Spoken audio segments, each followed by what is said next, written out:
মায়েরে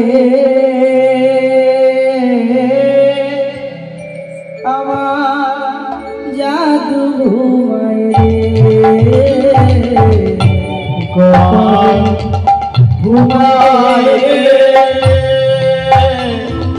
আমার জাদু ঘুমায় রে, আমার গোপাল ঘুমায় রে,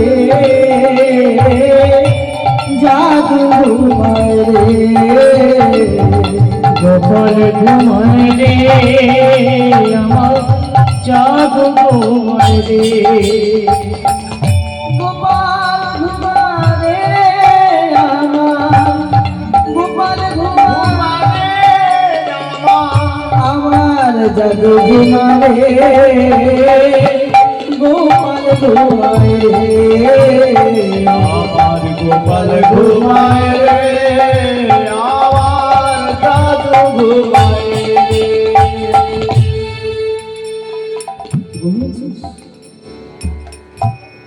গোপাল কি করছে? এক চোখ বন্ধ করে আর চোখ দিয়ে দেখছে, এক চোখ বন্ধ করে আর চোখ দিয়ে দেখছে। দেখি তো মা কি বলে, বলছে গোপাল ঘুমা। হ্যাঁ এখনো তাকিয়ে আছিস, ঘুমা। এই বলে বলছে আয় আয় চাঁদ মামা কি দিয়ে আয় আয় চাঁদ মামা কে দিয়ে চাঁদের কপালে চাঁদ কি দিয়ে না, চাঁদের গোপালে চাঁদ দিয়ে যা। এবার গোপাল ঘুমাচ্ছে, গুনগুন করে গান গাইছে যশোদা।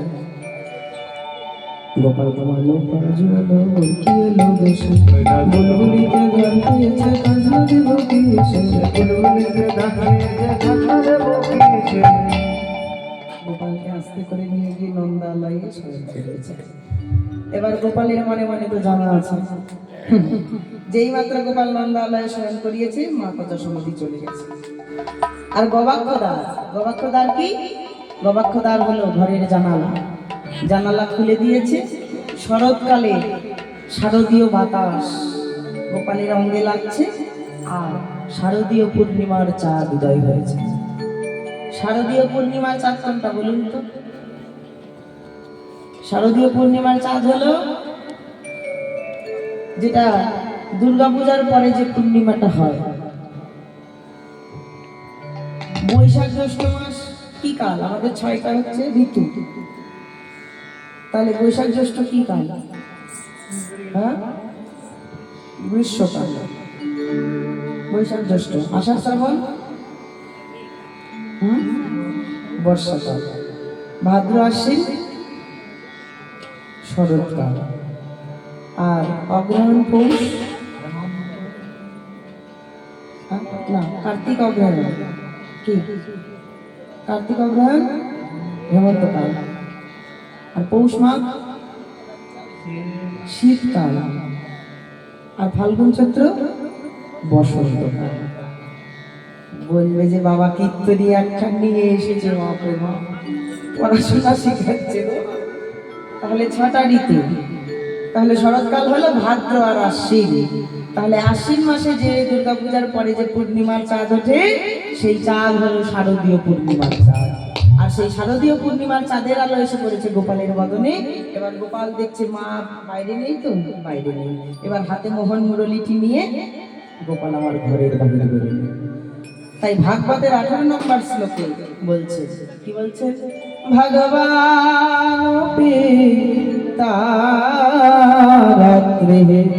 শারদ ফুল্ল মল্লিকা,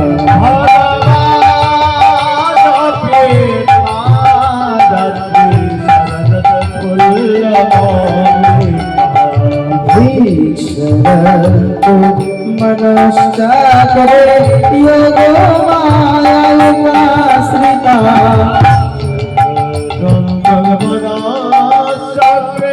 যোগ মায়াশ্রিতা, ভগবান শারদ ফুল্ল মল্লিকা, ভগবান পিতারাত্রে শারদ ফুল্ল মল্লিকা। ভগবান পিতারাত্রে শারদ ফুল্ল মল্লিকা ভিক্ষ সদন্ত মনুষ্যক্রে যোগমায় অপস্থিতা। তাই আজকে ভগবান শ্রীকৃষ্ণ তিনি ঘরের বাইরে বেরিয়েছেন। শোভাটা কেমন না, শোভাটা হলো শারদীয় কাল। কিবা শারদ চন্দ্র পবনন্দ শরদ চন্দ্র পবনন্দ শরদ চন্দ্র। এই শারদীয় চন্দ্র আমার যে গুরুমা, তিনি বাংলাদেশের কীর্তনিয়া ছিলেন। তো এই শারদচন্দ্র দু ধরনের গাওয়া হয়। রাগটা হলো বিহার রাগ, আমার গুরুমা আগে গাইতো বাংলাদেশে, সে সুরটা আপনাদের শোনাচ্ছি। আর প্রচলন যেটা আছে এখন এই যারা গায় সাধারণত, সেটা আপনাদের শোনাচ্ছি। আমার গুরুমা গাইতো কেমন করে সেটা বলছি। কিবা শারদ চন্দ্র পবন মন্দ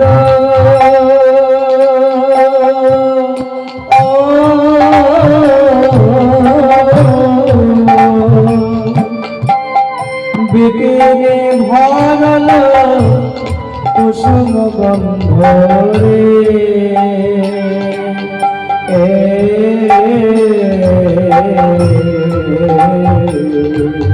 শারদ চন্দ্র পবন মন্দ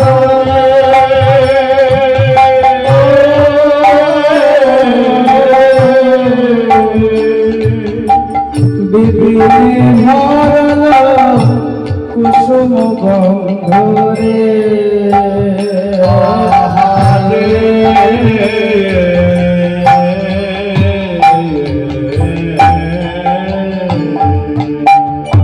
এটা বাংলাদেশের ছাটের গান। আর এবং যে ভারতবর্ষের সাধারণত কীর্তনিয়ারা যেটা গায় সেটা হচ্ছে এই সুর। শারদ চন্দ্র পবন মন্দ শারদ চন্দ্র পবন মন্দ বিপিনে ভরল কুসুম গন্ধ রে আহারে আহারে আহারে শারদ চন্দ্র পবন মন্দ বিপিনে ভরল কুসুম গন্ধ রে আহারে আহারে আহারে কিবা ফুল্ল মল্লিকা মালতী জ্যোতি, কিবা ফুল্ল মল্লিকা মালতী জ্যোতি কিবা ফুল্ল মল্লিকা প্রফুল্ল উৎফুল্ল মল্লিকা, কিবা ফুল্ল মল্লিকা মালতী জ্যোতি, কিবা ফুল্ল মল্লিকা মালতী জ্যোতি কিবা মত্ত মধুকর ধরণী রে, মত্ত মধুকর ভগবানে রে মত্ত মধুকর ধরণী রে, মত্ত মধুকর তারা গান করে রে, মত্ত মধুকর মত্ত মধুকর মত্ত মধুকর ধরণী রে। আহারে আহারে আহারে কি বলছে? শরদ চন্দ্র পবন মন্দ বিপিনে ভরল কুসুম গন্ধ রে, ফুল্ল মল্লিকা মালতী জ্যোতি মত্ত মধুকর ধরণী রে। তারা কি করেছে? তারা গুন গুন গুন গুন গুন গুন করে, গুন গুন গুন গুন গুন গুন করে তারা গুন গুন গুন করে, গুন গুন গুন গুন গুন গুন করে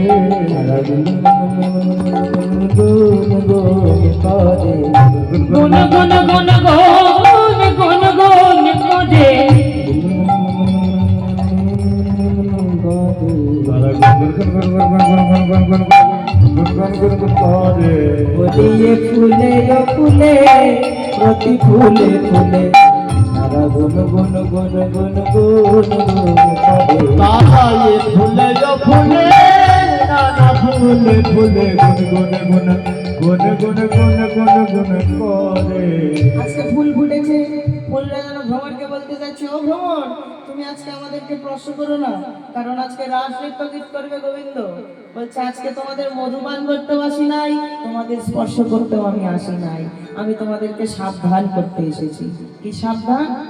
বলি দেখো যেন মধু ঝরে পড়ে না, দেখো যেন মধু ঝরে পড়ে না। বলি দেখো যেন মধু ঝরে পড়ে না, দেখো যেন মধু ঝরে পড়ে না। মধু ঝরে গেলে কৃষ্ণ সেবায় লাগবে না, দেখো যেন মধু ঝরে পড়ে না। মধু ঝরে গেলে কৃষ্ণ সেবায় লাগবে না, দেখো যেন মধু ঝরে পড়ে না। আজকে নানান জাতের ফুল ফুটেছে, নানান জাতে ফুল ফুটেছে, নানান জাতের ফুল ফুটেছে। নানান জাতে ফুল ফুটেছে। বলি ফুল মল্লিকা মালতী জ্যোতি, নানান জাতের ফুল ফুটেছে। ফুল মল্লিকা মালতী জ্যোতি, দাদা দেখো নানান জাতে ফুল ফুটেছে। আই ফুল মল্লিকা মালতী জ্যোতি, ফুল মল্লিকা মালতী জ্যোতি, মত মধুকর মরণী, মত মধুকর ভাদনী মত মধুকর মরণী, মত মধু তারা হতে লাগিল মত মধুকর বদলতে বদল মত মধু বদলতে বদল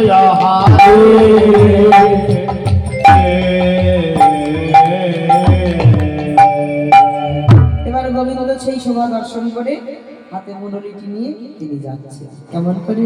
হে রাত রাতি ওই সন ভাতি,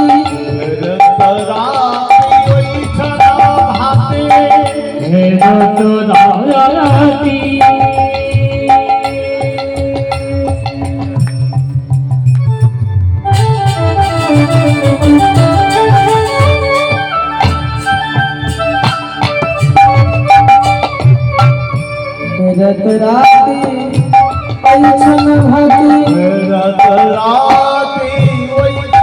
भाती, श्याम मोहन मदन माती रे,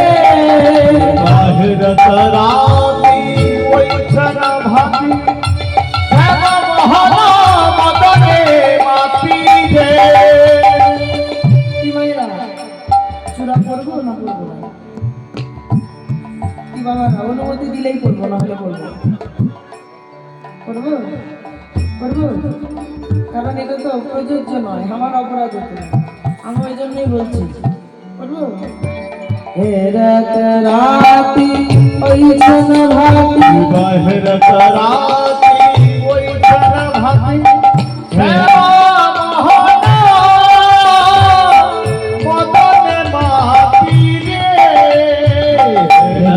রাতি ওই ছানবাতি শ্যামা মহাদানা মদন ভাতি রে,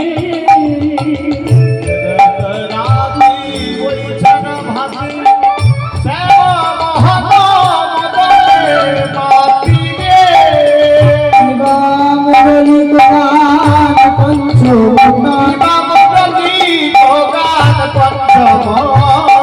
মুরলী গগন পঞ্চমতলে, মুরলী গান পঞ্চমুখা,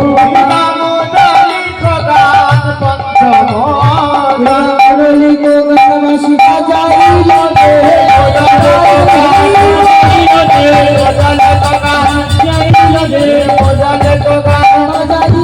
রে,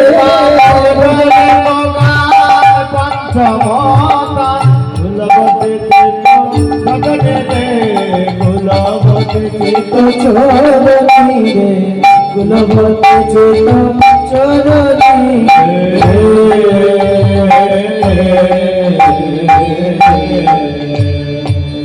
গোবিন্দ তিনি কি করেছে? আজকে বাঁশি বাজাচ্ছে, যিনি মদনকে মোহন করে জয় করেছেন, সেই মদন মোহন আজকে মদনে মারছে। তাই বলছে মদন মোহন আমার মদনে মাতে, মদন মোহন আমার মদনে মাতে, মদন মোহন মদনে মাতে, বলি হেরি শারদ পূর্ণ রাতে, মদন মোহন আমার মদনে মাতে। হেরি সে পূর্ণিমা রাতে, মদন মোহন আমার মদনে মাতে। তাই মুরলি গান পঞ্চমতা, বীরা মুরলি গান পঞ্চমতা। পঞ্চমতা পঞ্চম তানটা কি? গোবিন্দ তিনি পঞ্চম তান বাঁশি বাজাবে। এখানে বলা হচ্ছে মুরলী গান পঞ্চমতা। আমাদের সারগামের মধ্যে 7টি স্বর, কি কি? সা, রে, গা, মা, পা, ধা, নি। সাটা তো পরে, আবার সা আসবে, তাহলে 7টি স্বর। সা, রে, গা, মা, পা, ধা, নি। আবার 7 থেকে আবার নি। 3টা ধারা, উদারা, মুদারা, তারা, 3টা পর্দা। তাহলে সা, রে, গা, মা, পা, ধা, নি। তাহলে 7টি স্বর, তার মধ্যে পঞ্চম তান কোনটা? সা, রে, গা, মা, পা। এখন শুধু যদি গোবিন্দ মুরলীতে পা, যদি পা বাজায়, পা যদি এরকম করে বাজতে থাকে, সখীরা কি ছুটে আসবে? কি ভাই, ভালো লাগবে শুনতে যে বাজছে পা, ভালো লাগছে। কিন্তু গোবিন্দ আমার পঞ্চম তান বাজাবে, সেই পঞ্চম তানের সঙ্গে কি বাজিয়েছিলেন? এক্সট্রা করে আলাদা করে বাজিয়েছিলেন, যার নাম হলো কলম। কলম মানে ঘূর্ণয়মান একটি শব্দধ্বনি। দেখবেন গোবিন্দ 4টেখানে বিষয় নয়, গোবিন্দ যে বাঁশিটা বাজিয়েছেন পঞ্চম তানে, সেই পঞ্চম তানটার নাম হলো কলম। কলমটা কি? যাদের যাদের কৃষ্ণ মন্ত্রে দীক্ষা হয়েছে তারা জানে। কৃষ্ণ মন্ত্রে দীক্ষা যারা হয়েছে, গোবিন্দ তিনি বাঁশি বাজালেন কি কি না 5টি তান, তার মধ্যে 3টি তান বাজালেন গোবিন্দ, আর এক্সট্রা করে 2টো আলাদা করা ছিল, সেটাও যোগ করে দিলেন। কলম, কলমটা কি? ক, লয়, দীর্ঘি আর চন্দ্রবিন্দু অনুসার। যারা কৃষ্ণ মন্ত্রে দীক্ষা হয়েছে তারা বলতে পারবে। এই পঞ্চম তানে গোবিন্দ তিনি বাঁশি বাজিয়েছিলেন। কলমটা কি? ক, ল আর অনুসার, কিন্তু এক্সট্রা 2টো স্বর সেখানে যোগ করেছিলেন, চন্দ্রবিন্দু আর দীর্ঘি। এই কলম শব্দটি গোবিন্দ যেই মাত্র বাজিয়েছিলেন, আর সেই মন্ত্র ধ্বনি শ্রবণ করা মাত্র গোপীরা আর ঘরে থাকতে পারে না। তাই শুনত গোপী প্রেম হিরপি, গোপী প্রেম হিরপি, মনহি মনহি আপনা সপিরে, আহারে আহারে আহারে। গোপী প্রেম হিরপি, মনহি মনহি আপনা সপিরে, আহারে আহারে আহারে। বলছে শুনত গোপী প্রেম হিরপি, মনহি মনহি আপনা সপিরে। গোপীগণের কর্ণমূলে যেই মাত্র শব্দ ধ্বনি ঢুকেছে, আর গোপীরা তিনি কি করেছে? ওই মনে মনে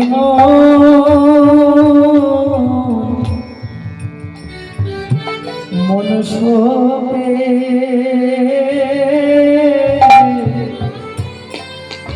শোপে দিল রে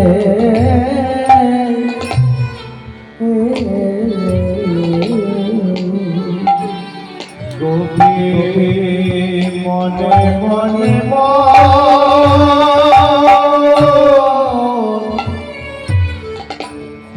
হবে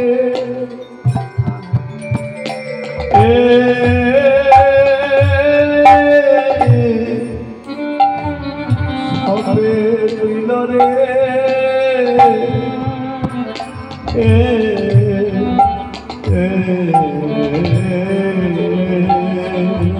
গোবিন্দ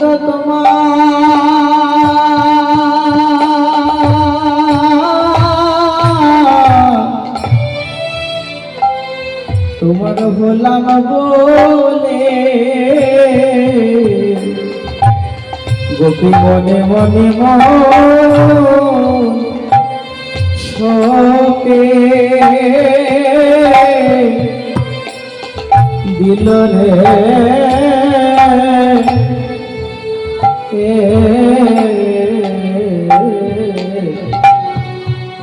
গোবিন্দ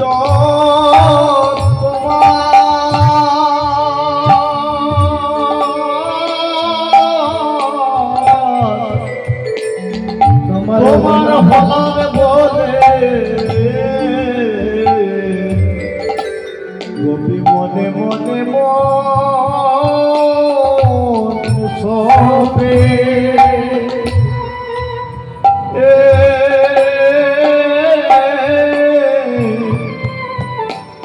সবে দিল রে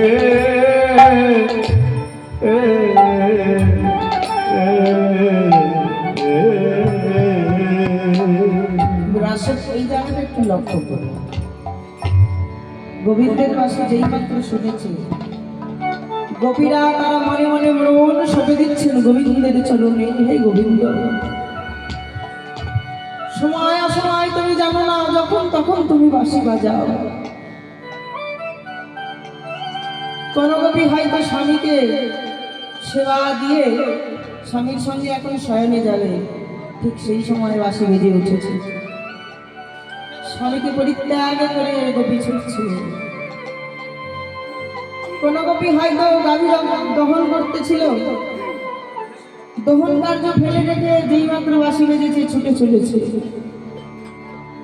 আর সেই গোপীগণের মধ্যে সব থেকে একজন গোপী ছিল, তার নাম হলো দুর্বলা গোপী।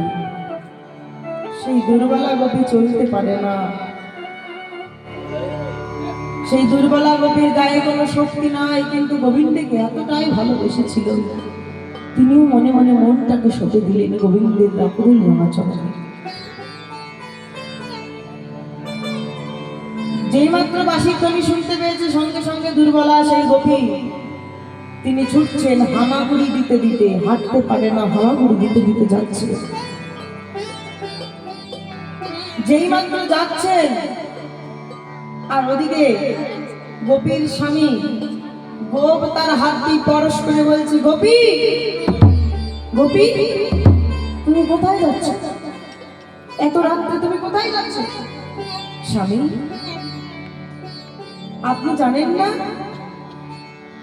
ওই যে বাঁশি বাজে, ওই তো বাঁশি বাজছে, আমার নাম ধরে ধরে ডাকছে। স্বামী, কে তোমার নাম ধরে ধরে ডাকছে? স্বামী, তুমি তো হলে আমার দেহপতি, আমি যাচ্ছি আমার আর এক পতির কাছে। গোপী, ছি ছি ছি, তুমি না সতী রমণী? সতী রমণী হয়ে তুমি আর একজন পতির কাছে যাচ্ছ, তোমার বলতে লজ্জা হয়? স্বামী, তুমি তো হলে আমার দেহপতি, আর আমি যার কাছে যাচ্ছি সে হলো আমার জগৎপতি। সে হলো আমারও পতি, তোমারও পতি, আমার পিতার পতি, আমার ঠাকুর দাদার পতি, সবার পতি। সেই জগৎপতি আমার নাম ধরে ধরে ডাকছে। স্বামী, তুমি শুনতে পাচ্ছ না? ওই যে বাঁশি, আমি তো শুনতে পাচ্ছি না।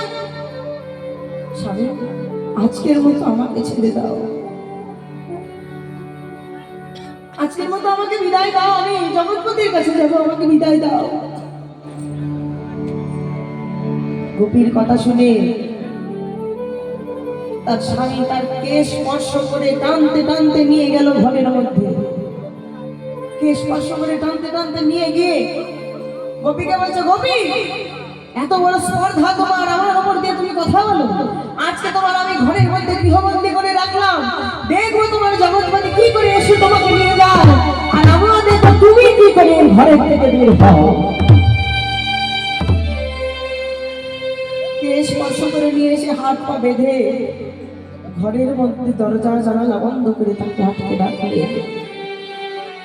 আর গোপী হাউ করে কেঁদে কেঁদে বলছে, হে গোবিন্দ, গোবিন্দ তুমি তো হলে জগৎপতি, জগৎপতি তোমার রাস মঞ্চে সকল গোপী গেল, কিন্তু আমি যেতে পারলাম না। আমি যেতে পারলাম না। তাই তোমার কাছে আমার একটি নিবেদন, হে জগৎ স্বামী, হে গোবিন্দ, হে গোবিন্দ, দেহপতির কাছে আমার দেহটি পড়ে রইল, তুমি কৃপা করে এসে একবার দেখা দিয়ে আমার এই পরমাত্মাটা তোমার কাছে নিয়ে চলো। তুমি নিয়ে চলো। দেহপতির কাছে দেহপতি থাকবে, আর জগৎপতির কাছে আমি এই পরমাত্মাটা বিকাই দিলাম। যেই মাত্র বলেছে, আর গোপী হাউ করে কাঁদছে, কেঁদে কেঁদে বলছে, গোবিন্দ বলি দেখা দাও হে একবার মদন মোহন। দেখা দাও হে হে মদন মোহন। দেখা দাও হে একবার মদন মোহন। দেখা দাও হে একবার মদন মোহন। আমি অসময়ে করি স্মরণ, দেখা দাও হে মদন মোহন। আমি অসময়ে তোমায় করি স্মরণ, দেখা দাও হে মদন মোহন। আমি এ প্রাণ রাখবো না গো, প্রাণামি আর রাখিব না। আমি এ প্রাণ রাখবো না গো। প্রাণায়াত জাগবো না গো। আমি ওই চরণে বিকাইলাম, আমার এ প্রাণ রাখবো না গো। আমি ওই চরণে বিকাইলাম। তুমি নিজ মনে গ্রহণ করো, আমি ওই চরণে বিকাইলাম। নিজ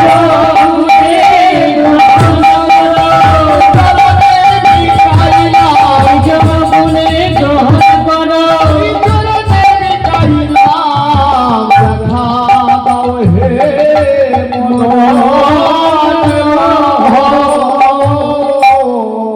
সেই গভীর আর্তনাদ শ্রবণ করে গোবিন্দ আর রইতে পারলেন না।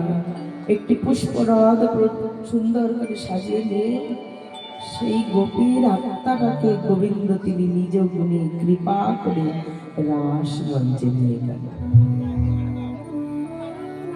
তাই গোপী হওয়া সহজ বিষয় নয়। এখন দেখা যায় অনেক মানুষই গোপী সেজে বেড়ায়, কিন্তু গোপী সহজ হওয়া তো সহজ নয়। গোপীরা গোবিন্দকে যেমন করে ভালোবেসেছিলেন, সামান্য মানুষের দ্বারা সেটা সম্ভব নয়। তারা মনে মনে মনটাকে সঁপে দিয়েছে। কেউ হয়তো এক কানে কুণ্ডল পড়েছেন, আর এক কানে কুণ্ডল পড়তে যাবেন, ঠিক সেই সময় বাঁশি বেজে উঠেছে। সবকিছু পরিত্যাগ করে তারা ছুটে চলছেন গোবিন্দের কাছে। আমাদের কানেও একদিন সেই বাঁশি বাজবে, যে বাঁশি বাজলে আর এই মায়ার ঘরে আর আমরা থাকবো না। একদিন আমাদের কর্ণমূলে বাঁশি বাজাবে এনে গোবিন্দ এসে, সেদিন গোবিন্দ আমাদেরকে এই জগৎ থেকে পরমার্থিক জগতে নিয়ে যাবে। তাই রাস মানে হলো জীবাত্মার পরমাত্মার মিলন হলো রাস। গোপীগণরা ভগবানকে যেমন করে ভালোবেসেছিলেন, আমরা কিন্তু ভগবানকে তেমন করে ভালোবাসতে পারবো না। ভগবানকে ভালোবাসতে হলে আগে নিজের দেহ মন প্রাণ জীবন যৌবনটা তাকে সমর্পণ করে দিতে হয়। তাই গোপীরাও তিনি তাই করেছিলেন। তারাও গোবিন্দের রাতুল আচরণে নিজের দেহ মন প্রাণ সবকিছু সমর্পণ করে দিয়ে, হা গোবিন্দ তোমার হলাম বলে এই দেহ মন প্রাণ তোমার চরণে অর্পণ করলাম। হে গোবিন্দ তুমি আমায় নিজ কৃপা করে তোমার রাস মঞ্চে নিয়ে চলো। গোবিন্দ হে তুমি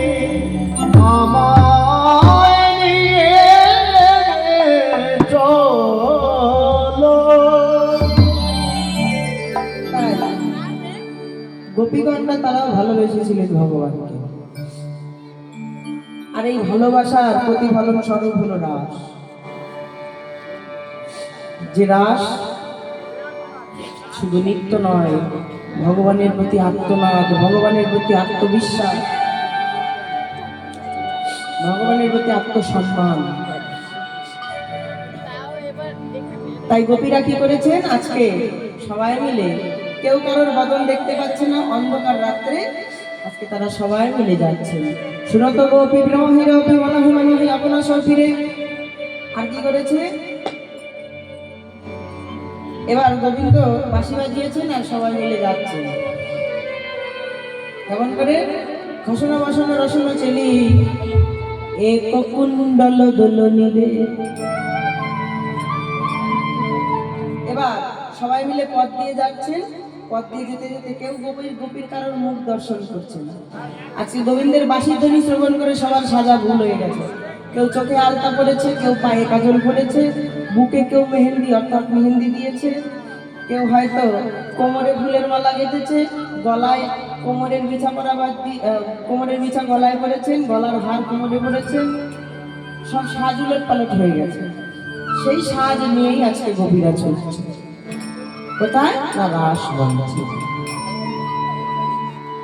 এই ততে হিবেলি সখিনী মেলি কেহ কাহো পথ নহে রে। আহারে আহারে আহারে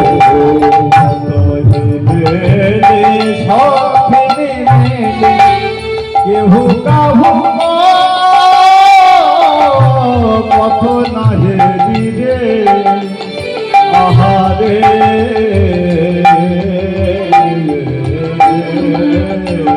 এক বাহে রঞ্জিত কনকনয়ে এক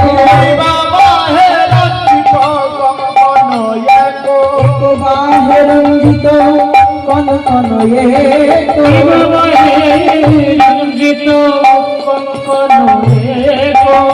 ইবা এক কুণ্ডল দোলনি রে। কুণ্ডল দোলনি রে। এক কুণ্ডল দোলনি রে। কুণ্ডল দুলিতে লাগো রে, কুণ্ডল দুলিতে লাগো রে, কুণ্ডল দুলিতে লাগো রে, কুণ্ডল দুলিতে লাগো। এক কুণ্ডল দোলনি রে, কুণ্ডল দোলনি রে। আহারে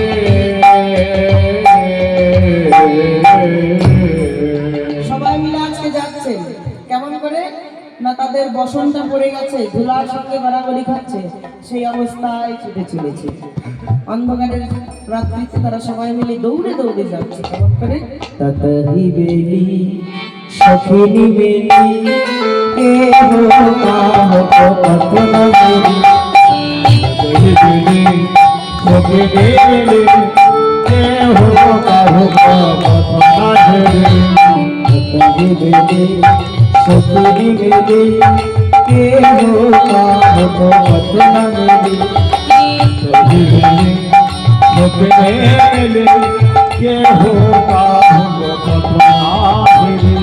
সবাই মিলে যাচ্ছে কেমন করে, পাগলিনীর বেশে, পাগলিনীর বেশে ছুটে ছুটে আসছে গোবিন্দের সঙ্গে দেখা করবে বলে, গোবিন্দের সঙ্গে দেখা করবে বলে আসছে। আর কি ওইছে মিলালো গোকুল চন্দ্র, ওইছে মিলালো গোকুল চন্দ্র, গোকুল চন্দ্র বলে গোবিন্দ দাস বলনি।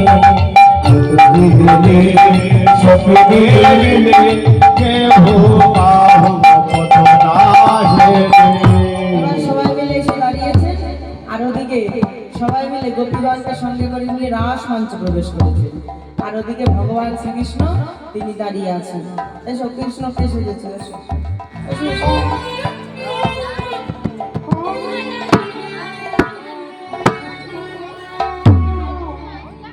গোপীরা কারা, কারা কারা নাচবে? কৃষ্ণের সঙ্গে কারা কারা নাচবে? তাদেরকে আসতে হবে। আসো ভাই, আসো, দেরি করো না, সময় শেষ, সময় কম, আসো। ভয় পাচ্ছে নাকি?